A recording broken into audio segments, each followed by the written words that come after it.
आशा करता हूं आप सब बहुत अच्छे होंगे। मेरा नाम है सिद्धांत अग्निहोत्री, स्टडी ग्लोस पे आपका बहुत बहुत स्वागत है। बहुत ही शानदार आर्टिकल है टाइम्स ऑफ इंडिया का। एप्पल, सेब नहीं, आम आ गए हैं वैसे आजकल। राइम हो गया। तो एप्पल जो है it became a major hub, वो मैन्युफैक्चरिंग का भारत में मेजर हब बन रहा है।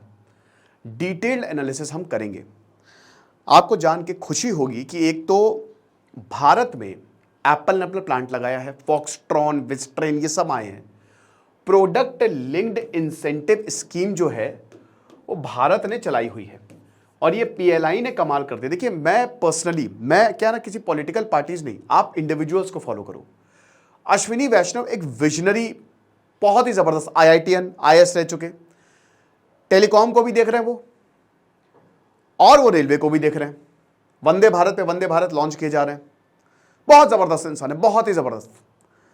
अब एप्पल ने, आप समझिए कि भारत का एक्सपोर्ट ज्यादा हो गया है।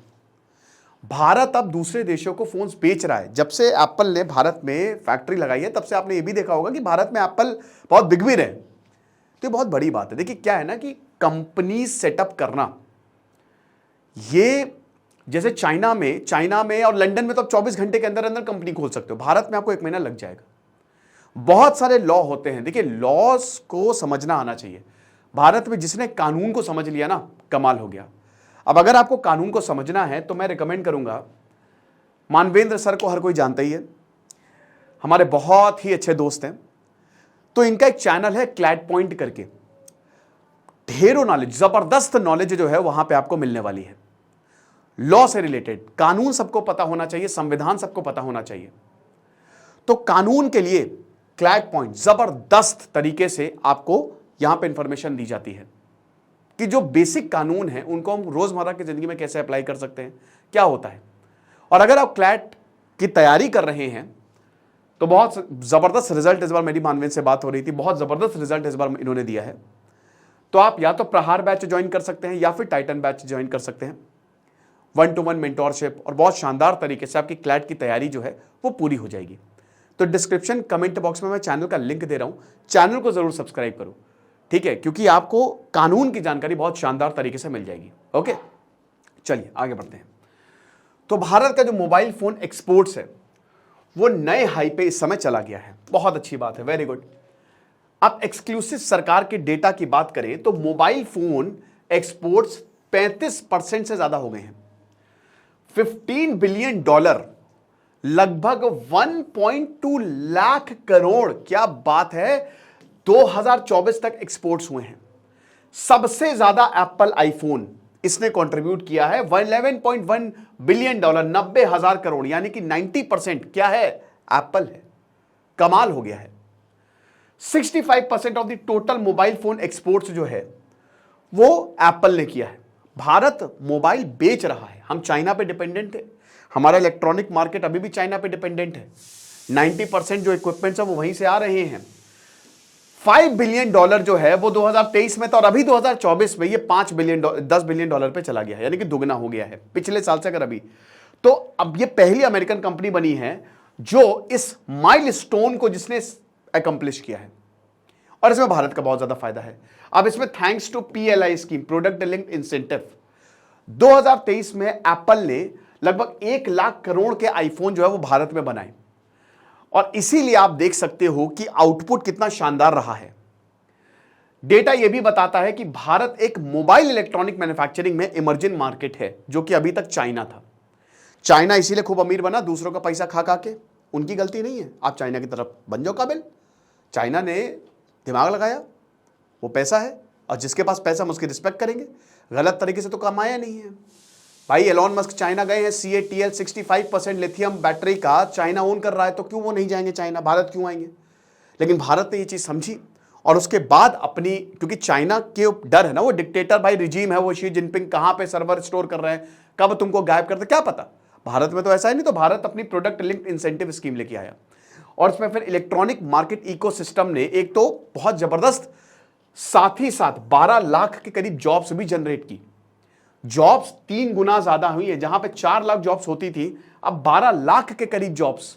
और गुड्स जो है वो $50 बिलियन के 2024 में ये बनाए हैं, समझ रहे हो आप। तो कमाल हो गया ये। अश्विनी वैष्णव बताते हैं कि मोबाइल प्रोडक्शन में तो हमने महारत हासिल कर ली है। लोकल वैल्यू एडिशन मतलब वो चीज, फोन आईफोन में पहले अगर आप देखो तो सब बाहर का था। कॉटन हम चाइना को, बांग्लादेश को बेचते हैं और बांग्लादेश से फिर कपड़े खरीदते हैं, और उसमें अगर आप देखोगे ना तो मेड इन बांग्लादेश आता है, ठीक है। तो लोकल वैल्यू एडिशन मतलब फोन में लोकल चीजें, जो आप घर की चीजें हैं वो कितनी यूज हो रही है। बहुत सारे कंपोनेंट्स आपको देखने को मिलेंगे जो कि भारत में मैन्युफैक्चर हो रहे हैं, जो कि आईफोन में लग रहे हैं। तो जो डोमेस्टिक वैल्यू है वो धीमे धीमे क्वार्टर बाय क्वार्टर बढ़ती जा रही है, समझ रहे हो। तो कंपोनेंट्स इसके सबसे बड़ा रोल प्ले करता है। जैसे एक्सपोर्ट्स आप देखिए, जब से पीएलआई ने कमाल किया, प्रोडक्ट लिंक्ड इंसेंटिव। अब आप देखिए कि 2022 में 5.8% मोबाइल एक्सपोर्ट्स था, आईफोन का कंट्रीब्यूशन खाली 20% था। अब आगे पीएलआई 11.1, ये पिछले साल का था, 45% एक्सपोर्ट बढ़ गया। और अभी 2024 तो खत्म भी नहीं हुआ है, 15% मोबाइल एक्सपोर्ट्स बढ़ा और 65% इसमें आईफोन, $15 बिलियन पे है और 65% इसमें आईफोन का कंट्रीब्यूशन है, और अभी खत्म नहीं हुआ है। तो वही कहने का मतलब ये है कि ये धीमे धीमे बढ़ता ही जाएगा। आईफोन इस दुनिया में सबसे यूज्ड किए, बहुत यूज होता है, वो सबसे ज्यादा आईफोन यूज होता है ना। भारत में तो 70% लोग, 100 में से 70 लोग आईफोन लोन पे उठा रहे हैं। और मैं हमेशा मना करता हूं कि भाई देखो, आईफोन की जरूरत है, काम है। अब जैसे आप कंटेंट बना रहे हो तो उस आईफोन से आप लोन पे ले सकते हो, आप बहुत कुछ काम कर सकते हो। कैमरा आईफोन से बेस्ट, माइक हो गया बहुत बढ़िया कैमरा। आप देख लो, मैक्सिमम कंटेंट क्रिएटर्स जो व्लॉग बनाते हैं वो आईफोन ही यूज करते हैं, उसके कैमरे का कोई जवाब ही नहीं है भाई। बहुत सारे फंक्शंस आपको मिलते हैं, है ना। तो वो ठीक है, लेकिन अब एक कोई स्कूल जा रहा है बच्चा जबरदस्ती उसको, तो वो तो गलत है ना, वो तो पैसे की वेस्टेज है। आपके यूज का आईफोन तो मैं यूज नहीं करता आईफोन, मेरी वाइफ यूज करती है, मैं नहीं करता, ठीक है, क्योंकि जरूरत नहीं है। तो अगर आप उससे कुछ यूज करो तो बहुत अच्छी बात है। अब जैसा कि हमने बताया पीएलआई की बात कर रहे हैं, तो है क्या ये, देखिए 2017 में एप्पल ने भारत में आईफोन बनाना शुरू किया, असेंबल करना यहां पे शुरू किया। 2022 तक जो क्यूपर्टिनो कैलिफोर्निया बेस्ड फर्म है, उसने भारत में मैन्युफैक्चरिंग फैसिलिटी ऑलरेडी यूज की थी, ठीक है, एंट्री लेवल या फिर लेगेसी जो शुरुआत के छोटे छोटे हैंडसेट आते उसके लिए। अब ये 2021-2022 में जब एप्पल ने आईफोन 14 को यहां पे मॉडल करना शुरू किया, तो क्यूपर्टिनो ये चेंज होने लगा। पीएलआई इसको 2021 में लाया गया था। अब प्रोडक्ट लिंक्ड इंसेंटिव क्या है कि सबसे पहली बात तो आपको लोकल मैन्युफैक्चरिंग करनी है। आप जो प्रोडक्ट बना रहे हो बेसिकली इलेक्ट्रॉनिक्स के लिए ही है, आपको हम सब्सिडी देंगे, आपको यहां पे पैसे इन्वेस्ट करने, आपको सब्सिडी देंगे, लैंड में, कंपनी में, ये सब सरकार का आपको सपोर्ट रहेगा, इसमें कोई दिक्कत नहीं है। लेकिन आपको ये गोल जो है, हम एक गोल बता रहे हैं, ये आपको टाइम से रीच करना पड़ेगा। अगर आप रीच नहीं कर पाए तो फिर वो आपका हमारी आपसे कट्टी, ठीक है ना। तो ये सिग्निफिकेंट बूस्ट दिया है मोबाइल फोन एक्सपोर्ट्स में, ठीक है। अब ये जो फिगर्स आप देख रहे हो, जो पीएलआई स्कीम के तहत टारगेट होता है उसको एक्सीड कर गया, बल्कि जो चाइना के फोन है शाओमी और बाकी वो नहीं एक्सीड, इसीलिए वो इतना अच्छा नहीं कर पा रहे हैं। लेकिन एप्पल, मैं तो देखता हूं, आप विश्वास मानिएगा, कहीं जाता हूं भाई, हर वही वो जो उनकी रिंगटोन होती है हर जगह बज रही है। मैंने कहा बाप रे बाप, भारत गरीब देश वाकई है, मुझे तो दिख ही नहीं रहा यार, हर कोई एप्पल फोन लेके घूम रहा है। तो अब जो कंपनी है, कंपनी के कॉन्ट्रैक्ट मैन्युफैक्चर है, ये ज्यादा इंसेंटिव इनको देखने को मिलता है। भाई सिंपल सी बात है, इस स्कीम में आपके आउटपुट के हिसाब से आपको इंसेंटिव मिलेगा। जितना बढ़िया आप परफॉर्म करोगे, ये ठीक वैसे ही बात होगी, ये थोड़ा डिस्क्रिमिनेटरी होता है, लेकिन जितना अच्छा स्टूडेंट होगा उतना ही उसमें ध्यान दिया जाएगा, ये चीज है।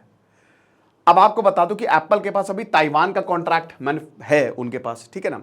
It has 3 Taiwanese contract manufacturers जो कि भारत में काम कर रहे हैं।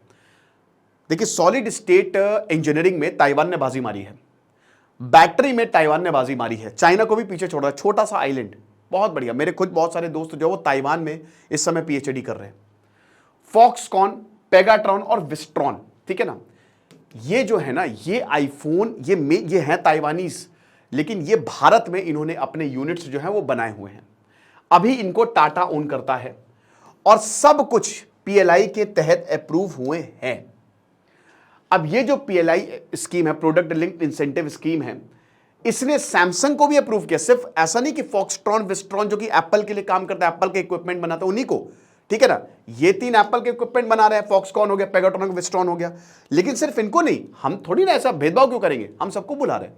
इसमें सैमसंग आ गया, भारत आ गया, Dixon technology, Lava, Bhagwati, UTL, Optimus, everyone is there. Samsung और Bharat they are approved beneficiaries, ठीक है, कि इनको तो मिलना ही मिलना है। लेकिन भारत एफआईएच जो कि फोन Xiaomi के लिए बनाता था, उसने अभी तक इंसेंटिव को यूटिलाइज ही नहीं किया। क्यों? क्योंकि जैसा कि इस स्कीम के तहत आपको प्रोडक्शन गोल्स को मीट करना है, और अगर आप मीट नहीं कर पाए तो आप बेनिफिशियरी बनोगे ही नहीं। ये ठीक वही है ना कि अगर मान लीजिए कि मैं टॉप 50 कोचिंग चला रहा हूं, सुपर 50, लेकिन मैंने बोला है कि आपको 100 मार्क्स लाने हैं। अब अगर आप 100 मार्क्स 200 में ले आए तो आप उसमें शामिल हो जाओगे, वरना नहीं होगे। तो डिक्सॉन टेक्नोलॉजी इस समय ओनली कंपनी है जो कि अप्रूव्ड बेनिफिशियरी है, जो कि पीएलआई स्कीम का एडवांटेज ले रही है, ठीक है ना। अब डिक्सॉन का भी कंट्रीब्यूशन बहुत ज्यादा नहीं है। अगर एक्सपोर्ट्स की बात करें तो एप्पल ने तो तबाही मचा के रखी हुई है। सरकार के लिए बहुत बड़ी जीत है ये, क्योंकि इलेक्ट्रॉनिक एक्सपोर्ट्स बढ़ रहे हैं। भारत को आजादी के बाद एक समय भारत सुपर पावर था, लेकिन बाद में भारत को बेवकूफ देश समझा जाता था, आपको पता है। अभी मैं एक इंटरव्यू सुन रहा था, मुझे नहीं पता कितने सच्चाई है, तो एक स्नाइपर है तो वो बता रहे थे कि भारत, मतलब जब लू जाओ इनलाई भारत आने वाले थे 1955 में, तो उनके प्लेन क्रैश की पूरी साजिश रची गई थी कि उनका प्लेन क्रैश होगा। अब प्लेन क्रैश होने से पहले जाओ इनलाओ को पता चल गया प्लेन क्रैश हो गया, तो उसके बाद यहाँ पे बड़ी मतलब किरकिरी हुई भारत की, और जवाहरलाल नेहरू के ऊपर आरोप लगा कि ये जू इनलाई को मारना चाहते हैं क्योंकि एशिया की सुपर पावर बनना चाहते हैं। तो जू इनलाई ने बोला कि देखिए आप एक चीज़ समझिए कि मैं पर्सनली, मुझे आपके ऊपर पूरा भरोसा है, लेकिन मेरी एजेंसी कह रही कि आपने करवाया है, तो एक काम करिए कि आप अपने ही यहाँ से किसी को भेज दीजिए। बहुत अच्छी बात है।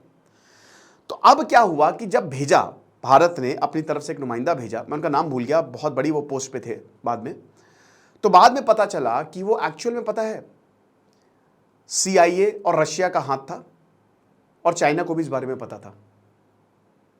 समझ रहे? चाइना ने ये होने दिया, जो इन लोगों को पता चल गया था, लेकिन उन्होंने प्लेन क्रैश होने दिया। इससे क्या होगा? भारत के ऊपर आरोप लगेगा, अमेरिका जो है वो एकदम खराब लैमलाइट में आएगा। तो फिर अब आप बोलेंगे कि भारत के इंसान को क्यों भेजा? क्योंकि चाइना समझते थे भारतीय बेवकूफ है, ये लोग क्या इन्वेस्टिगेशन कर पाएंगे, लेकिन भारत ने पूरी पोल खोल दी। तो भारत एक इंटेलेक्चुअल हब रहा है हमेशा से, और भारत ने अपनी पूरी पावर पॉलिटिक्स के चक्कर में कभी दिखाई नहीं पाए। जिस दिन भारत को यह एहसास हो गया, उस दिन हम तबाही मचा देंगे। भारत का वैल्यू सिस्टम अब धीमे धीमे कोलैप्स होता जा रहा है, आप देख ही रहे हैं। बेईमानी, फरेबी, लूट, अनअवेयरनेस, फालतू की चीज़ों पे भागना, लड़ाई झगड़े बढ़ता जा रहा है, जो कि हमारी ये ताकत थी नहीं। हमारी ताकत कुछ और थी, उस पर हमको जाना पड़ेगा, और जिस दिन हम उस पर गए तबाही मचा देंगे। अगर हमारा वैल्यू सिस्टम दोबारा से रिस्टोर हो गया, वही सत्युग वाला कंसेप्ट आ गया, तो आप देखिए हम क्या कर सकते हैं।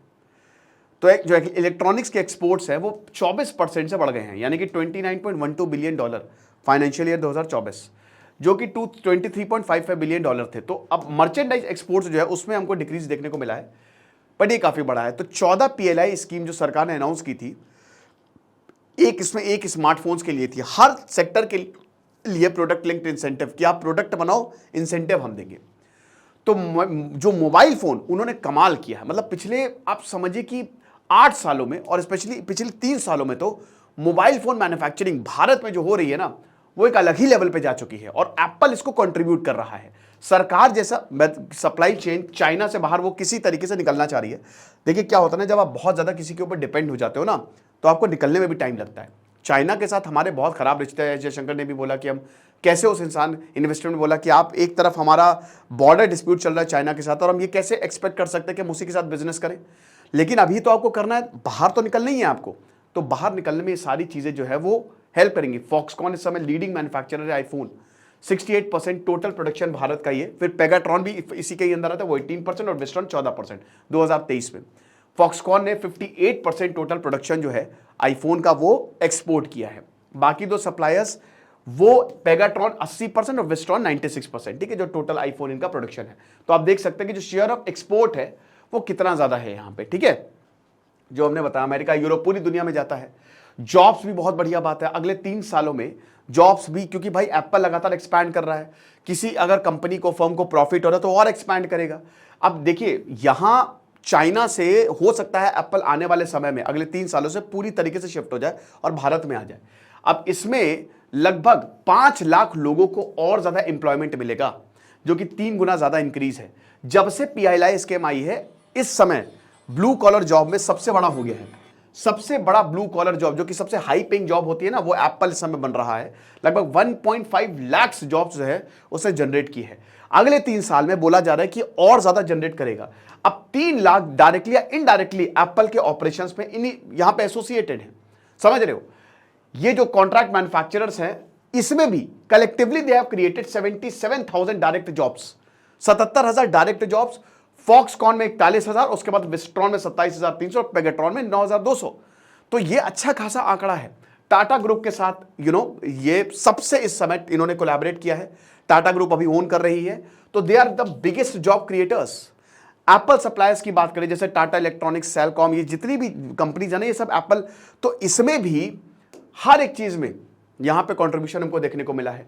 रीसेंट रिपोर्ट्स तो ये बताते हैं कि जो आईफोन मेकर है, लगभग 50 मिलियन डिवाइसेस, 5 करोड़ डिवाइसेस हर साल बनाएगी 2030 तक। ठीक है, तो ये इनफ है नीड को पूरा करने के लिए, क्योंकि देखिए ये इलेक्ट्रॉनिक मार्केट तो बढ़ने ही वाला है आगे जाके, वर्क फ्रॉम होम सब कुछ हो जाएगा।